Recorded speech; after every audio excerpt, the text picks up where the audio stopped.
pattern na sinusunod, no? Mapansin nyo, sa Matthew chapter 1 and chapter 2, andyan yung story nung siya ay pinanganak at nagsimula ang Panginoon sa kanyang ano. Pero hindi na binanggit masyado ang buhay ni Jesus nung siya ay binata, no? Hindi na masyado nabanggit yun. And tumalo na agad sa chapter 3 nung nabaptize ni si Jesus, no? So, doon siya nabautismohan ni John the Baptist. And then sa chapter 4, dito na siya sinubukan ng demonyo, di ba? Dito na siya tinempt. And then, after niyang itempt, chapter 5, nag-preach na siya. Okay? Napaganda ng arrangement yan because ganun din talaga ang maranasan ng mga mananampataya pag siya'y sumunod sa Diyos. Okay? The day na kayo naligtas, tapos sumunod ka sa Panginoon, kayo nagpabaptize, kayo nag-obey na sa Panginoong Diyos, first step of obedience, the baptism, you will experience then and then, nung kayo sumunod sa Diyos, na mga atake kay Satan. Kasi nung sa araw na kayo tumanggap sa Panginoon, narinig ka ng Diyos. At the same time, narinig ka rin ni Satan. Nung tayo ay unbeliever pa, walang pakialam sa atin si Satan actually. Hindi tayo pinapabayaan kasi hindi niya tayo pinapansin because we're already nasa possession niya. Di ba sabi ng John chapter 8, ye are of your father, the devil. So, ikay nasa demonyo pa na unbeliever ka pa. Pero nung the moment ikay nag-decide na sumunod sa Diyos, Satan already listed you sa kanyang mga wanted list. Yan. Markado na to sa akin. Itong sumunod na to, na young people. Itong elder na to. Itong binata na to. Nag-decide ka na, narinig ko yun. Narinig din ng Diyos yun, and narinig din ni Satan yung decision mong pagsunod sa Kanya. And ikay ngayon nasa blacklist niya at target ka na ni Satan from then and then. At kaya huwag kang magugulat na after mong sumunod sa Diyos, you will experience attack from Satan. Kasi ikaw talaga yung atakehin niya. Okay? Bakit? Kasi ang plano ni Satan sa atin, before we read the chapter, no? May 5 bagay na pinaplano si Satan sa atin. Unang-una sa lahat, bigyan tayo ng doubt. Satan give us doubt. Ang doubt hindi galing sa Diyos yan. Okay? Ang galing sa Diyos is assurance. Pero pag doubt na yan ay galing sa demonyo. Because ang gusto ni Satan sa pagdududa natin, gusto ng diablo na tayo ay questionin ang salita ng Diyos. To question the Word of God. The assurance of the Word of God. Yun ang ginawa niya kay Adam and Eve. So, ang pinakaplano ni Satan sa Garden of Eden is mapakain si Adam ng prutas. Ng pinagbabawal na prutas. Kasi, di ba napapansin niyo yung sa story ng Garden of Eden, nung si Eve ay kinain yung prutas, hindi pa nagkasala ang tao. Kasi binigay ang batas, binigay ang commandment kay Adam. Okay, kaya nung bumaba si Kristo doon sa Garden of Eden, nung lumakad na siya doon, sino hinahanap niya? Si Eva ba? Hindi. Ang hinahanap niya si Adam. Okay? Hinahanap niya si Adam. Siya ang hinahanap. Kasi sa kanya binigay ang responsibility, yung commandment sa kanya binigay. Okay? Ang ginawa ni Satan, kasi pag itadirect niya si Adam, malarisist siya ni Adam eh. Pwede siyang, hindi. Sure ako na sinabi ng Diyos sa akin, huwag kakainin yan. Alam ni Satan yun eh. Kaya ang ginawa niya, doon siya lumapit kay Eva. Ang plano ng Satan is pakainin si Adam ng pinagbabawal na prutas. Kaya ang ginawa niya, ginamit niya si Eva. Para di ba, shinare ni Eva kay Adam yung prutas. And then mission accomplished. Indirect ng ginawa yun. Ganun siya. Kaya sabi ng chapter 3, verse 1, the serpent is the more subtle, pinakasutil dyan sa lahat ng mga ginawa ng Diyos. Kaya ganun siya siniloko. Bakit? Ginawa ng doubt ang salita ng Diyos. Anything, any moment, meron kang doubt sa salita ng Diyos, that is come from Satan. And many Christians nowadays, ang daming nagda-doubt na sa salita ng Diyos. Kaya nga ikaw mismo, hindi ka sure kung saved ka. Kaya tinanong ko yung mga young people, bakit ka saved? Anong katibayan mo ay kinaligtas? Ang dami nilang sinagot sa akin, ang dami nilang kung ano-anong sentence na binuo para sagutin yung tanong ko. Simple lang naman ang tanong eh. Kaya ka naligtas dahil sa sinabi ng salita ng Diyos. Yan lang assurance mo, yang hawak mo na yan nasa lap mo, yang dala-dala mong Bible, nagpapatunay na save ka. Kasi hindi ka pwedeng maligtas kung hindi mo narinig ang salita ng Diyos. So then, faith cometh by hearing, and hearing by the word of God. Okay? Kaya ang salvation verse ko is John 5:24. He that heareth God's word, yun, and believeth on Him that sent me, hath everlasting life. You will hear the word of God. At sa magitan ng assurance ng word of God, masusure mo na kinaligtas kasi sinabi ng Bible. Kaya na nagdududa ka, ba't kasi? Because in the first place, hindi ka nagtiwala sa salita ng Diyos. Ganun siya kasimple. Kaya ang daming mga Kristyano ngayon, tatanggap ulit sa Panginoon, mag-rebaptize. Kasi bakit? Tanungin mo, binabasa ba ng Bible? Hindi rin. Nag-pray ka ba? Hindi rin. Tawa ko sa mga nagsasabi ng, oy, discouraged na ako. Tatanungin muna kita, discouraged ka na? Okay. Nagbabasa ka ba ng Bible? Hindi. Nag-pray ka ba? Hindi. Talaga madi-discourage ka. Talaga magdududa ka kasi di mo naman binabasa ang salita ng Diyos. Yan nga ang iniwan na salita ng Panginoon, iniwan ng Diyos sa atin para bigyan tayo ng assurance sa mga sinabi niya. Kaya kung hindi mo babasahin yan, araw-araw ka magdududa sa salita ng Diyos. At pag nangyayari yun sa'yo, nagtatagumpay si Satan sa'yo. Because ang una-una niyang gustong patat sa'yo is yung mag-doubt ka. Magduda. Pangalawa, binibigyan tayo ng discouragement. Discouragement. Kasi ang gusto ng diablo sa atin, yung makita natin yung problema ng mas malaki kaysa sa Diyos. Yung malimutan mong may Diyos. Yung malimutan mong merong Diyos na andyan para sa'yo. Yun ang gusto niyang mangyari, Brad. Yung i-discourage ka niya. Okay? Yung malimutan mong merong Diyos na pwedeng mag-provide ng pangailangan mo. Gusto niyang mas makita mo ang problema mo na mas malaki kaysa sa Diyos. Yung matakpan ng Diyos. Yung di mo maalala na meron palang Diyos. Yung makalimutan mong may Diyos. Discouragement. Pangatlong, binibigyan niya sa atin is diversion. Ano naman yung diversion, Brad?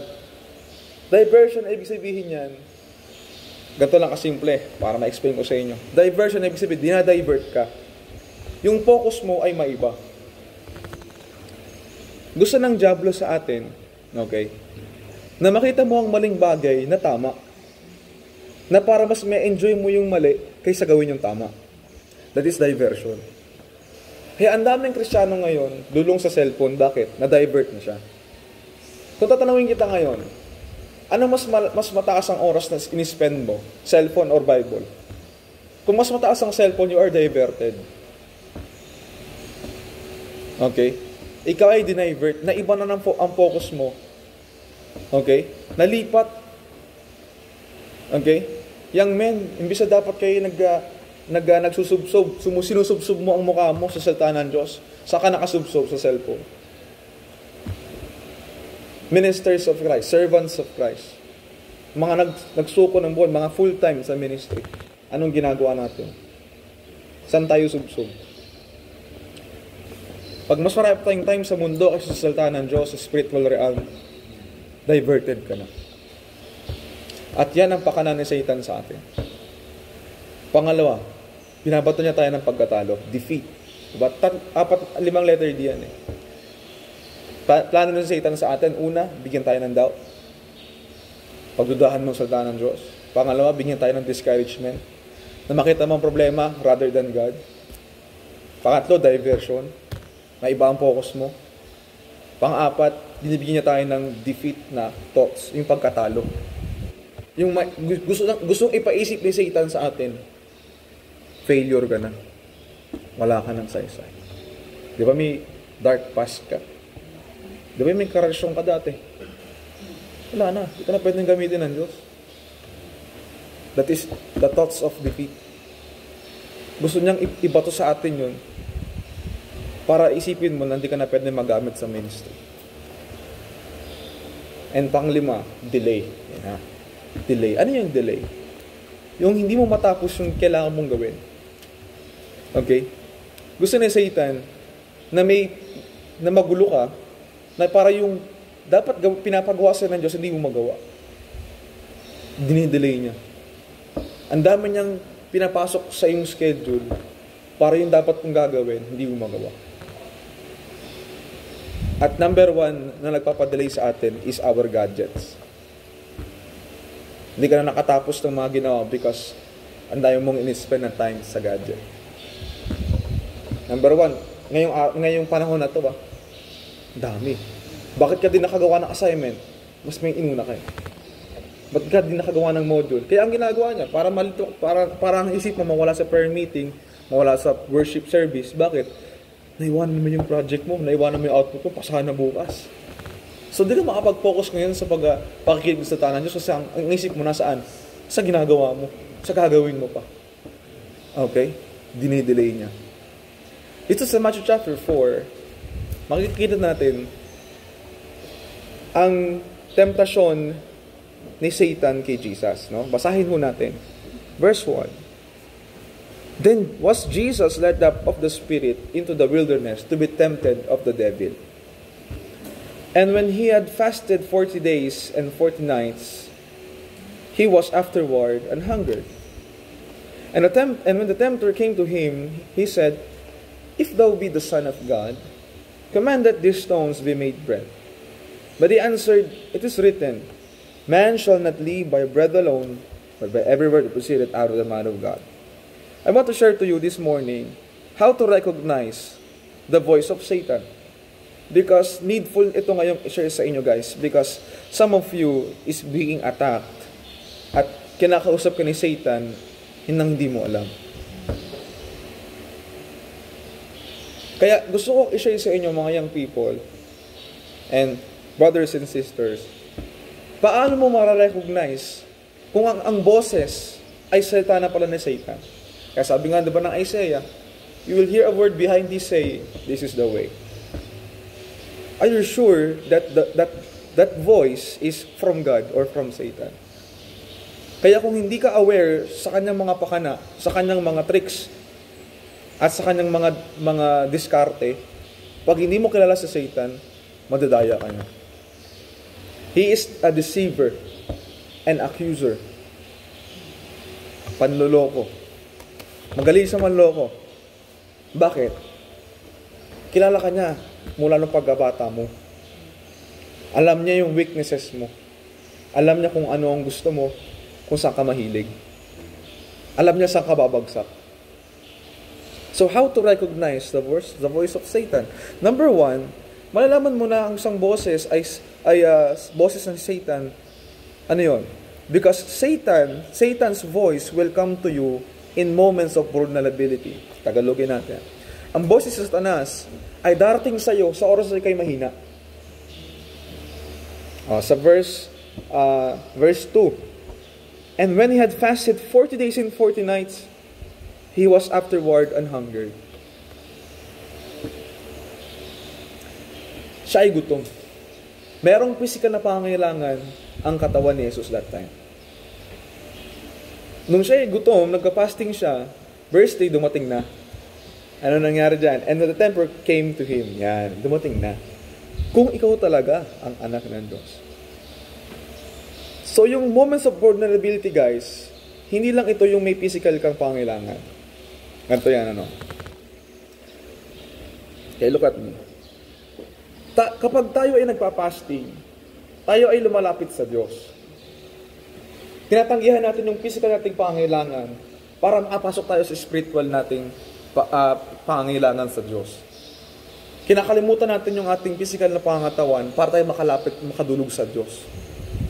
Okay? Kasi hindi pa pwede kang makalapit sa Diyos na meron kang physical na pangailangan talaga. Mahirap yun. Na dalawang bagay mong ipapursue.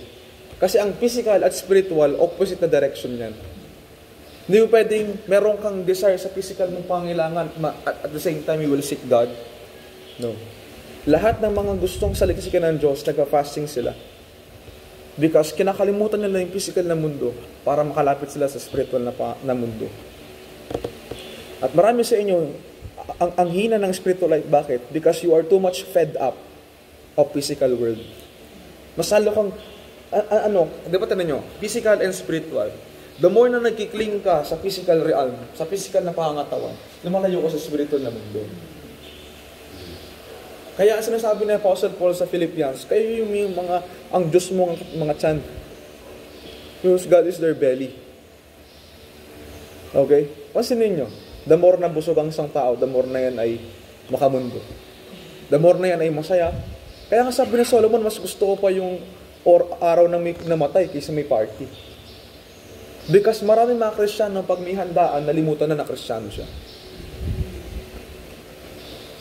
Oo. Pagkainan na, nalimutan na. Ay, Kristiyano pala ako. Maraming ganun. Because sa physical world, ibang usapan na yan. At alam ng diablo, ang gusto ng tao pagkain. Kaya ang tinempt niya unang-una kay Jesus, kung ikaw talagang anak ng Diyos, di ba gutom ka? Ito ba to? Di ba kaya mo itong gawing tinapay? Kumain ka. Kaya maling-mali yung sa Passion of Christ. Kung napansin niyo yun, di ba kinuha ni Satan yung bato sa movie na yun? Tapos binato niya kay Jesus, di ba? Ano nangyari sa bato? Naging tinapay, di ba? Tingnan niyo ulit, balikan niyo. Kinuha ni Satan yung bato, hinagis na kay Jesus. O, ba yung tinapay na? Pagkuha ni Jesus ng tinapay, nung bato, naging tinapay. Ibig sabihin, ginawa ni Jesus yung sinabi niya. Okay? That is wrong depiction ng Matthew chapter 4. Kaya napaka-demonic yung Passion of Christ. Kasi ang dami niyang natapakan, na-obstruct ng mga biblical doctrines. Oo. Kasi yun Catholic view. Ang gumawa nun is Catholic yung director. Kaya maling-maling Passion of Christ. Mas okay pa yung The Bible. Ano yung The Bible? Yun. From Genesis, talaga yun. Ganda nun. Hanggang sa Acts of the Apostles yun. Ganda nun. The Bible. Okay? So, number 1, Satan's voice will come in times of vulnerability. Yung times of vulnerability, ito yung time na kayo malapit sa Diyos. Kaya kung makapansin nyo, pastor ng malaking simbahan, nalaglag sa babae. Kasi the more na tayo ay mas malapit sa spiritual world, sa Diyos, the more tayo napakalapit sa Diyos, kung makapansin mo, doon tayo mas lalong inatake ng diablo. Doon tayo mas prone. Kasi kumbaga pag malapit tayo sa Diyos, ang kamay mo nakababa. Your guard is down. Napaka-open mo atakihin. Kasi gutom ka, surrendered ang buhay mo, lahat nasa Panginoon, and then Satan will attract you by the world. Kailangan mo to. Para magamit ka sa ministry, kailangan mo to. Yan ay mga deception ng diablo. Pangalawa, Satan's voice will sound very reasonable. Sa verse number 3, sabi niya dyan, sabi ng diablo, and when the tempter came to him, he said, "If thou be the Son of God," totoo naman. Kumbaga, ang rendering ho niyan, yung if dyan, since yan. Okay? Since you are the Son of God. Ganun ho yan. Kasi ang Old English ho natin, iba dyan. Okay? So, dito sa Divine King James, inaayos yan. Okay? Since you are the Son of God, total, ikaw ang anak ng Diyos. Totoo naman na siya'y anak ng Diyos. Reasonable. Command that these stones, totoo. May control si Jesus sa mga elements ng mundo, pati mga bato. At totoo, kaya niyang gawing tinapay ang bato. Di ba? Ang boses ng Satanas, darating sa iyo, na para bang tila, reasonable yun. Di ba? Ganun siya. Pumapasok na sa world ng church, yung word na pragmaticism. Naging issue na namin yan sa Bible School. Nalala mo yun. Usapan natin nila, Pastor. Tinanong kami nila, Pastor, isa-isa ng mga Bible School. Yeah. Ano ang problema ng church ngayong panahon na to? Dahil tanong tayo sa theology. Ang sinagot ko, pragmaticism. Ano yung pragmaticism, bro? Ito yung practical thinking or logical or reasonable thinking. Guys, hindi pa pwedeng magsama ang faith at practicality. Kasi kung titignan natin, sa buong story ng Bible, si Abraham, sabi ng Diyos sa kanya, okay, ihandog mo si Isaac bilang offering. Sunod, dali mo dun sa bundok, patayin mo at i-offer mo sa akin. Kung titignan na ni Abraham ang practical na side, kapapatay yung anak ko. Huwag na. Hindi pwede magsama ang faith at practicality. Hindi pwede magsama yun. Kasi kung lahat sa Biblia, si Peter, kung titignan niya ang practicality, para tubig yan. Hindi mo makalakad siya, tubig. But because of faith, nakalakad siya sa tubig. Hindi pwede magsama yun. Oo. Kasi, ang logical thinking at reasonable thinking is come from Satan. Diba? Oh, Jesus, di ba gutom ka? Ano yung practical na gagawin pag gutom? Kakain. Oh. What? Anak ka ng Diyos? Di ba dapat hindi ka nagugutom? Di ba dapat, inaalagaan ka ng maayos? Ito ba to? Gawin mo tinapay ito. Para makakain ka. Reasonable, di ba? Pero pag sinunod ni Jesus yun, magkakasala siya. Pero hindi. Ano sabi niya? Hindi lamang sa tinapay na bubuhay ang tao. Ganda ng sagot niya, no? Ganda ng sagot ni Jesus. Sana gano'n ang mindset natin. Sa oras na tayo walang makain na, dahil sa pagsunod natin sa Panginoon, sa oras na tayo gutom na, sige lang. Hindi lang sa tinapay na bubuhay ang tao. Ganun yun. Kaya sino man sa inyong susunod sa Diyos, mararanasan yung magutom.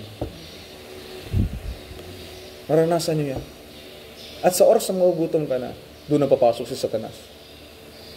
Kalimutan mo muna yung paglilingkod. Kailangan mong kumain. Kaya maraming workers, pag gutom na, hindi na magamit sa ministry. Marami nakasama ganun. Oo.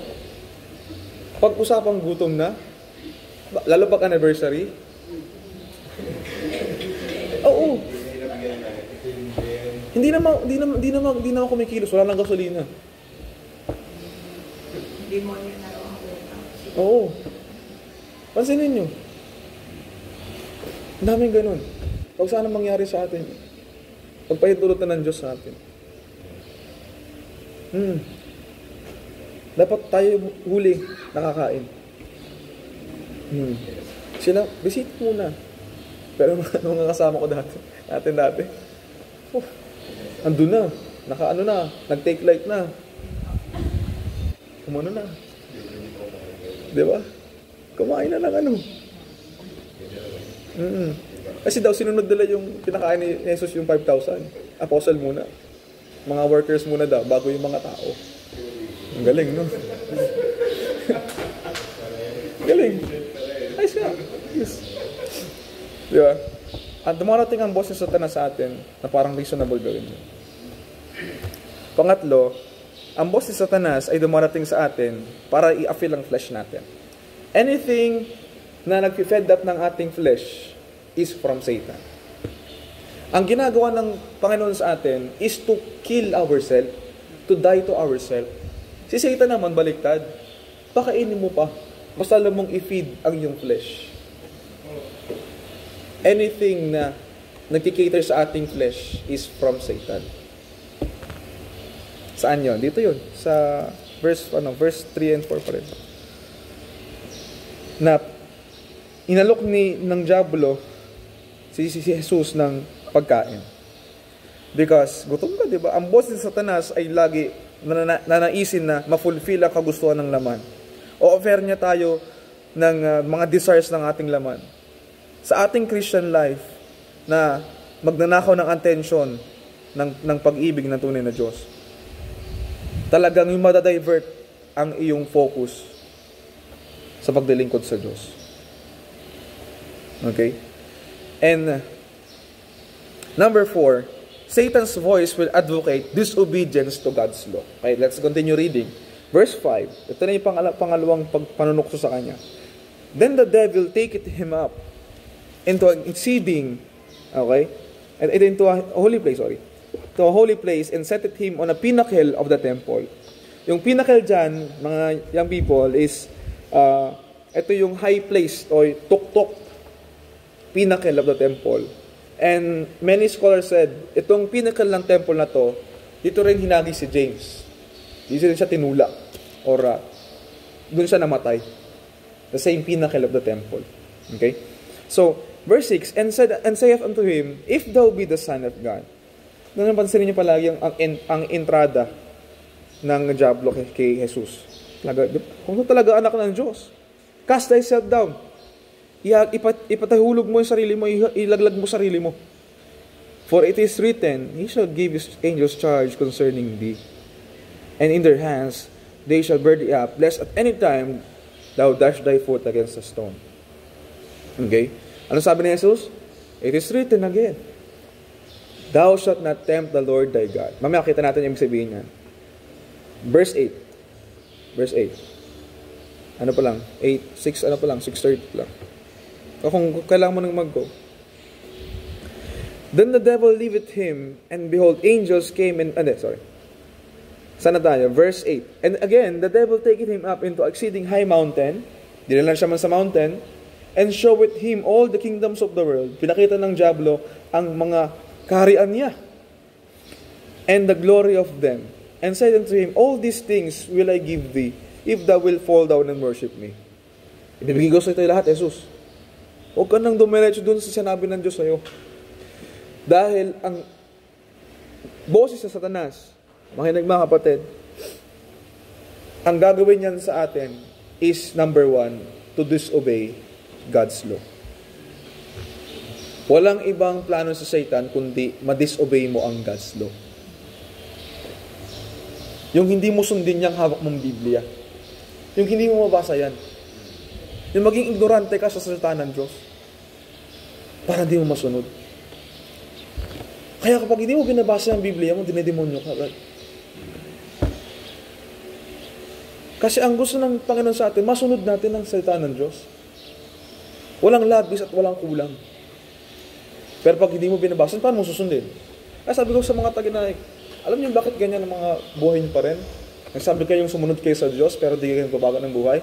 Bakit? Kasi di niyo binabasa sa salita ng Diyos. Napansin mo sa isang tao, Brad, di ba? Pansin mo yan. The more na hindi nagbabasa ng Bible yan, the more na mas pasaway yan.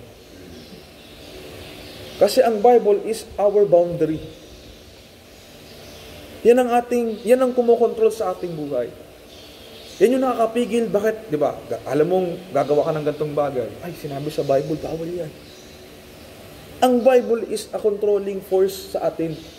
Ito yung sinasabi ni Pastor, nakita tayo ng Diyos kahit saan. Na kahit nasa bahay ka, kahit wala si Pastor Jolie, you will still do kung ano sinasabi ng Diyos. Kasi meron tayong naiwang Biblia. Na panuto sa atin na susundin natin. Paano mo susundin niya, hindi mo nga binabasa? Paano mo ituturo yan sa mga tao kung ikaw mismo di mo alam ang Bible? Sa mga nag-ahati ka sa inyo, nakakala nyo madaling tumayo sa harapan. Hindi.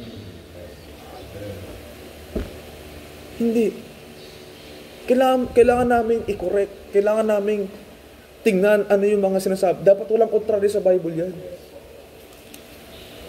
Hindi ka pwedeng mag-share sa New Testament na contrary sa Old Testament. Hindi pwedeng mag-preach ka sa Old Testament na may contrary sa New Testament. Kasi kung gano'n, walang agreement, walang harmony. Hindi message from God yun. Pag merong contradiction. Kaya ang buhay nyo, mga young people, hindi pa rin nagbabago. Gaslow pa rin. Bakit? Walang kumukontrol sa iyong salita ng Diyos. Ano ang binigay ng instruction kay Joshua? Bakit siya great conqueror? Nakatalo siya ng 31 kings. Bakit? Anong instruction sa kanya? This book of the law shall not depart out of thy mouth. Hindi naman sinabi ng Moses, mag-training ka na mag-training. galingan mo yung paghawak ng espada at kalasag. Hindi. Ano sinabi niya? Itong Biblia, huwag tumawala sa iyong bibig. Kailangan mo itong meditate day and night. Para ano? Para ano, JM? JM, bakit? Para ano? That thou mayest know. That you mayest observe to do that is written therein. Paano mo gagawin ang sinasabi ng Bible kung di mo minimeditate ito? Sige nga. Kaya pag nasa ministry ang mga ilan sa atin, gaslaw sa ministry. Ang gulo. Para bang hindi Kristiyano. Nasa school. Bakit? Walang kumokontrol ng salita ng Diyos at kitang-kita na hindi ka nagbabasa ng Bible. Kasi kung meron Bible dyan sa puso mo, kasi ang usapan dito, sabi nga ni Pastor Noriel, hindi kung gaano karaming pahina nabasa mo. Ang usapan dito, gaano karaming salita ng Diyos ang tumanim sa puso mo. Kasi pwede mong sabihin, natapos ko Bible ilang beses na. Pero gaano karaming salita ng Diyos ang nanatili sa puso mo. Pwede mo, madali sabihin yun. Baka ngayon, sisinungaling pa kayo eh. Tinanong ka na, saan ka na? Ganito na po, no? Lokohin nyo na lahat, wag lang tao ng Diyos. Oo. Okay, magsisinungaling. You have lied to the Holy Spirit. Anong nangyari sa buhay nung sa Book of Acts? Bakit anong nangyari sa kanila? Nagsinungaling sila sa banal na spirito. Anong nangyari? Pinatay. Instant. Buti nga mapagbiyaya ang Diyos sa inyo.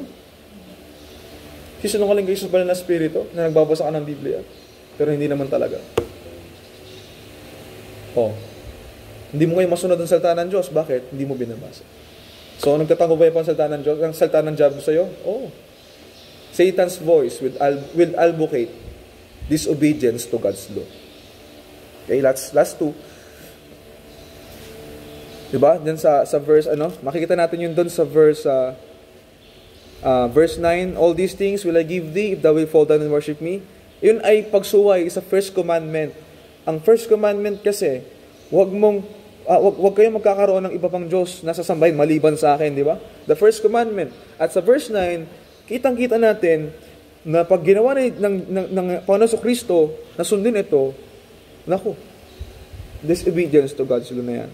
Pero sabi ng Panginoon sa kanya, get thee hence, Satan, for it is written, thou shalt worship the Lord thy God, and Him only thou shalt serve. Bakit nasabi ni Jesus yon? Kasi alam niya ang salita ng Diyos. Alam niya ang Old Testament. Alam niya ang utos ng Panginoon. Andyan ang Biblia para paalalahanan ka sa mga utos ng Diyos sa'yo. Kaya hindi nakapagtaka ang mga bagong believers na walang Bible until this now. Paano nila susundin ang kalooban ng Diyos? Ang batas ng Panginoon. Paano? Okay? Last two, Satan's voice will typically propose a shortcut. Shortcut.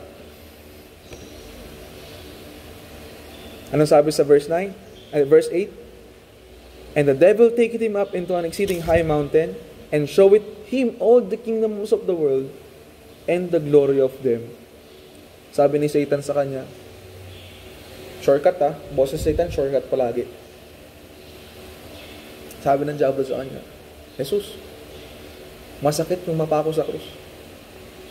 Nahirap yun. Kasi ang after ng mapako si Kristo, ang pangako sa kanya ng Panginoon is glory. Okay? I will glorify my Son. Alam ng diablo yun. Kaya ang gusto ni Satan kay Jesus, hindi mo kailangan daanin ang crucifixion para mag-glory. Lumuhod ka na lang sa harapan ko. Bibigyan kita ng parehas na glory. Okay? Yun. Kay Satan, ang tawag doon, vain glory. Kung napapansin niyo sa Bible yon. Kung nabasa niyo yung vain glory, yun yung walang kabuluhang pagmamalaki. Finifeed up ng diablo ang pride sa atin. Ganito yan. Maraming mga workers na they cling to, I'm not against earning money I myself, I'm earning man. Pero pag ganito na mindset mo, like, kailangan kong kumita ng pera para may mapatunayan ako sa pastor ko, iba na yun. Am I right? Iba na yun. That is vainglory. Kailangan kumita ng pera para pakita ko sa mga member ng church namin na kaya kong itaguyod itong ministry kahit wala sila. That is vainglory. That is feeding up the pride. Iba na yun. Walang sino mang nasa ministry ngayon na dahil sa kanya nataguyod yun. Wala. Walang naik. Hindi ko pwedeng sabihin na dahil sa akin ang naik nagtataguyod. Hindi. Maraming taong nagsimula niyan. Maraming taong nag-akay ng kaluluwa. Si Marina, alam mo siya? Andun. Hindi lang ako yung number ko na taga-akay to. Hindi lang. Tulong-tulong tayong team naik. If I will say sa harapan ng mga tao, because of me, may naik. That is vainglory. That is from Satan. Sabi ko sa mga bata, pag ayun nasabi ko na, kalimutan nyo na. Hindi na napakinggan. Walang sino na nasa ministry ngayon na dahil sa kanya, merong ministry siya. Kaya sabi ng Diablo kay Jesus, naman kailangan daanin yung crucifixion. Luhod ka na lang. Libigyan kita ng parehas na glory. Okay? Tapusin na natin. Last one. Satan's voice will typically seek to lead us to overlook the consequences of our sin. Last one, ang gusto ni Satan, yung hindi mo makita ang consequence ng ginagawa mo. Okay? Kaya yung mga young people, in the long run, gusto niyang ipakita sa inyo na okay lang di magbasa ng Bible. Kasi gusto niyang takpan ni Satan ang consequence ng ginagawa natin. Yung mga simpleng pag-disobey, meron niyang greater effect in the long run. Kaya ngayon, hindi ka na nakahabol sa Bible reading. Bakit? Kasi yung isang araw mong, isang araw, baka mahabol ko pa bukas yan. Diba? Siguro, naiintindihan naman siguro ako na pastor, busy ako. Oo, maintindihan ka ng pastor natin. Pero ang tanong, ang Diyos, maintindihan ka ba ng Diyos? Kung meron kang time mag-cellphone, meron kang time magbasa ng Bible. Hindi pwede wala. Pero ang ginagawa ng Diablo sa atin, tinatakpan niya yung ganong klaseng mindset na gusto niya malimutan mo, na okay lang yun. Okay lang yun, na hindi ka magbasa. Habol ka na lang next year.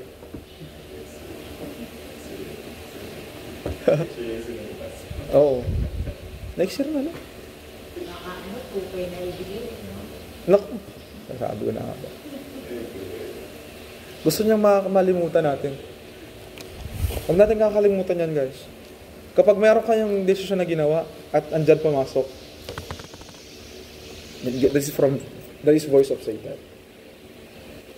Huwag niyong kakalimutan yung 5 bagay. Satan wants you to give doubt. Napagdudahan mo yan. Totoo ba? Sinabi ng Diyos. Pangalawa, discouragement. Labanan po natin yung discouragement, guys. Pag tayo ay discouraged, huwag kayong lalapit sa tao. Lapitan niyo ang Diyos. Ano ba sinabi sa Bible? Cast thy burden upon the Lord. Okay? Sa Kanya una.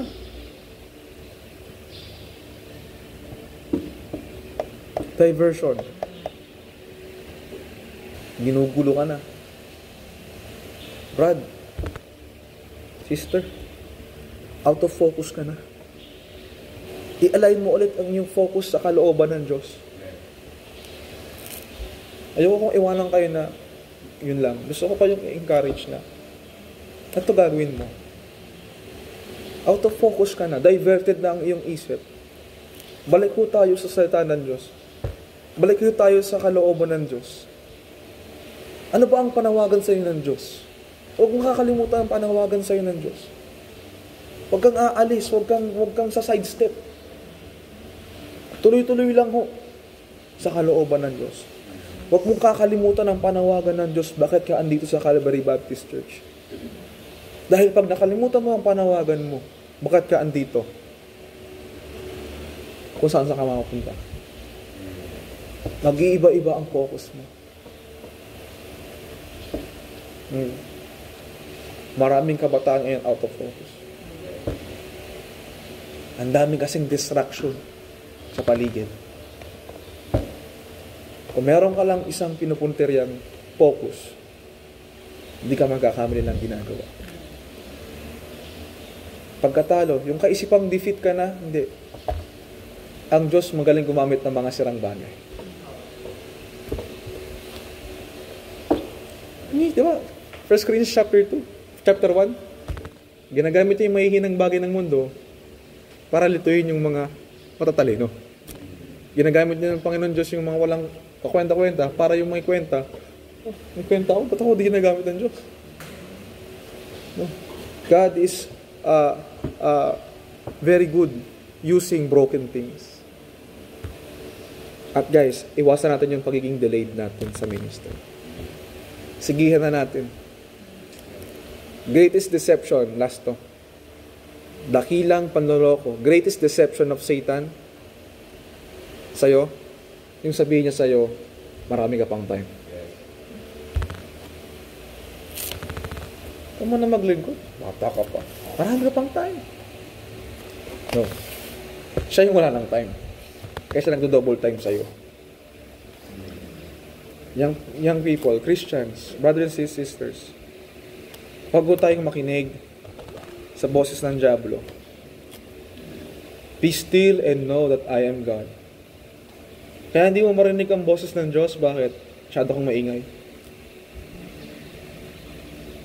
Ang dami mong pinapasok sa iyong mga tenga. Puro basura. Na hindi makapasok ang salita ng Diyos sa iyo. Kailangan natin ng cleansing. Kailangan natin ng sanctification. Paghuhugas ng ating mga isip at tenga.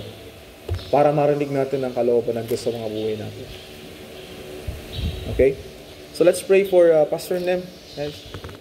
Malamang nakalapag na sila siguro, no? Or nasa papawid pa. Kasi dalawang sakay po yun eh.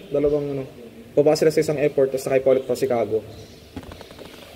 Yun. So, pray for them. Mahirap dyan yung yung jet lag. Yan ang mahirap. Anong jet lag? Yung sudden change ng ng mood, ng environment, ng pressure. Mahirap yun. Pag di kinaya ng katawan yun. Kaya nga sinasabi nila, kinokondisyon nila yung sarili nila. Kasi yung jet lag na biglang pagbabago ng time, pagbabago ng weather, ang hirap nun sa adjustment ng katawan. Hindi kaya ng katawan yung biglaang pagbabago ng klima at ng time. Kasi imagine mo, biglang masasanay ngayon si Pastor, si Ma'am Lynn, madaling araw dapat tulog sila. Pero doon umaga. Di ba? Mag-iiba yung body clock ulit. Mag-replenish ulit yun. Mag-adjust talaga. Kaya kailangan nilang makondisyon talaga bago sila umalis. So, pray for them for good health and safety. And also, yung sabi nga ni Pastor Jolly, door of utterance. Magbukas sa mga pintuan sa kanila. More doors to be open na mas ma-share nila yung ministry ng Calvary Baptist Church sa mga ibang churches doon at ma-encourage ang mga tao. Okay, pray po natin din yung mga ministry po natin na mga binubuksan. We're praying for new place because nagagalit sa amin yung Grace Baptist Church doon eh. Oo. Na hindi ko man na-encounter nila may nakakasalubong nila yung mga workers, ang sasama ng mga ugali sa kanila. Sabi ko, kung ganun yan, mahirap, hindi peaceful. Pag sa isang ministry, hindi peaceful, hindi yung kalooban ng Diyos. Ang unang-unang binibigyan ng Diyos sa atin is peace. Peace of God. Pag may kayong desisyon na ginawa at hindi kayo peaceful sa ginang desisyon, that is, medyo na yun, hindi na tama. Pag ang desisyon may kalooban ng Diyos, that is peaceful sa iyo. Walang banggaan, walang contradiction. Okay? So, may gulo dun. We need to pray for a new place. Ayoko nang palaging sa every Saturday, gaganyanin tayo ng mga yan. Sabi ko, kung Kung sila dito sa Broldos, panindigan nila yung pagiging Grace Baptist Church nila dyan. Laki-laki pa naman ang pangalan nila. Gampanan nila. Pati yung pastor, dumadaan kami dun sa church nila. Sa sumama ng tingin sa amin. Para kaming, amin to. Oh. Kaya sabi ko nga, kung gusto niyo magkaroon ng lugar sa area na walang Baptist Church, doon ka sa H2. Walang Baptist Church doon. Kahapon dumaan ako doon. Dumaan ka ako sa H2 kasi hinatid ko si J-Mark, di ba? Sobrang traffic. Doon sa di ba, Jollibee. Di ba, Jollibee, pasok ang ganon. Sobrang traffic, grabe. Pati pabalik. Kaya naghanap ako sa Google Map ng bagong daan. Gumanon ako. Alam mo yung welcome doon, Brad? Yung welcome na ganon. Tapos iglesia na. Yung welcome doon. May intersection doon, di ba? Pasok ako doon. Labas ako H2, Brad. Oh. Ito pala H2. Kung gusto mo, Brad, ng lugar na walang Baptist Church, doon sa H2. Wala doon. Tsaka lahat doon walang Baptist. Si OG, hindi naman Baptist.